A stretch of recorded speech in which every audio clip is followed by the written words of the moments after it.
Today's question is, can I get Project Albert to run?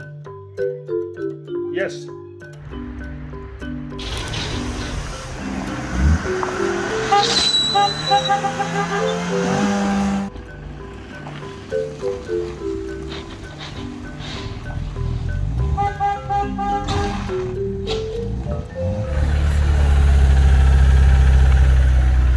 The unmistakable smell of dinosaur juice.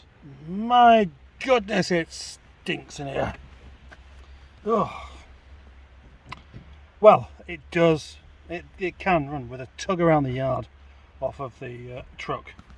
So ideally, you know, it's had the lifters, the valves opened up a little bit. It should start now.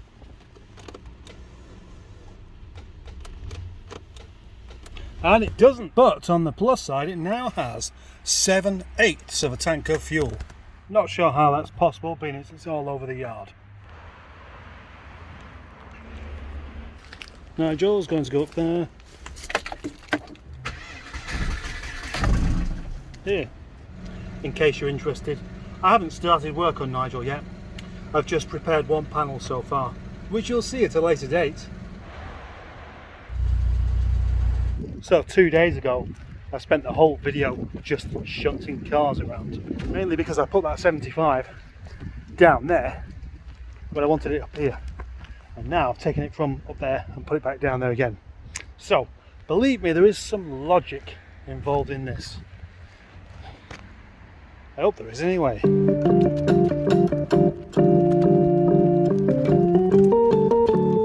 Welcome everybody to the car known as Project Adam. That car just there. If you've been keeping up with Project Nigel, you'll have seen this car arrive just a couple of days ago on the back of my truck. It is a 1997 Rover 216 in British racing green. Racing green. Pointless. As pretty as the thing looks, it is unfortunately at the end of its natural life. And that's why I've just advertised this car for breaking. They all come to it eventually, and it may as well be done properly. So that's better than somebody else taking it and just chucking it away.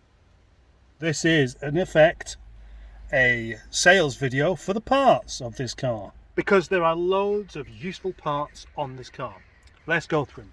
Look inside, we have a wood panel there. We have a clock. We have some vents which are 90% good. We have some switchgear and some switches and a steering wheel and a fuel gauge which is telling lies. I know there's no fuel in this car at all. Above me we have a sunroof which I believe is in full working order. And a headlining which is sagging a bit actually. But crucially, it's not a really rotten one, because normally they go leaky, ruiny all around the edges here, and then you may as well just chuck them away basically. Door cards, which with the slightest repair work will be good. And the seats, which are all very nice and in decent condition, just a bit dusty in places. It has a proper carpet. That's not something you find in the Rover 25, but it is something that you'll see in my Rover 25 before long, because I'm having that part. The panels of British Racing Green are mostly okay. Well, the doors are certainly good enough, but there's plenty of corrosion around the arches. Wheels, quite good. Rear bumper, quite good. Exhaust, almost new. Tailgate, good. Tow bar, that's quite good. It's not something you see very often, actually, a tow bar in something like a Rover 200, but this one's got one. Same situation down this side. That door, quite good. Arches, rough. I mean, I can't sell an arch really anyway, can I? The glass is all present, got plenty of that. And the front wings, not particularly great. Another feature for the Rover 200 that isn't on the 25 are the mirrors. They're different mirrors. Yes, they are. And they're quite difficult to get hold of. So they're for sale. Of course, everything's for sale on this car. That's what it's all about. Around the front end of this, the bonnet is good. There's no rust on that. And the front bumper is also very good. Just a minor scrape down that side. And then we come to the unfortunate parts, because beyond the slightly rough exterior and high mileage, the engine has indeed ruined itself. Yes, the K-Series is an interference engine. So, cam belt brakes, valves smash all over the place. It's not worth fixing. If it was a mint condition body with low mileage, it would be. But it's not. It's only going to be a £500 car. So, unfortunately, there's no point. That inconvenience won't stop the rest of the ancillaries being for sale though. So all of the exhaust and the alternator and the starter and all these other kind of things, even Dizzy Cat there, you know, most of these you just see coil packs instead, don't you? And it wouldn't start because there's no battery anyway. You can't start a car without some power. And there we have it, the Rover 216 available for parts, and many parts it will be. This car will not die in vain. No, we can't have that. All of these parts are going to come off. Everything, anything that's of any use will be taken off, stored, ready for you to collect, ready for you to buy, including the gearbox, everything, just everything basically.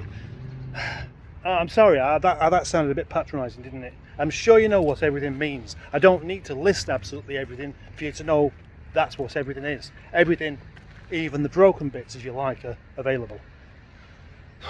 Okay.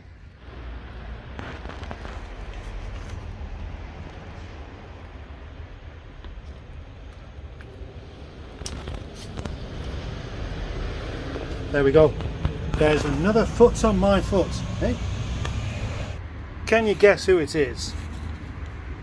Yep, it's Project Nigel. Yep, it's Project Nigel. Yep, it's Project Nigel. What a stupid introduction.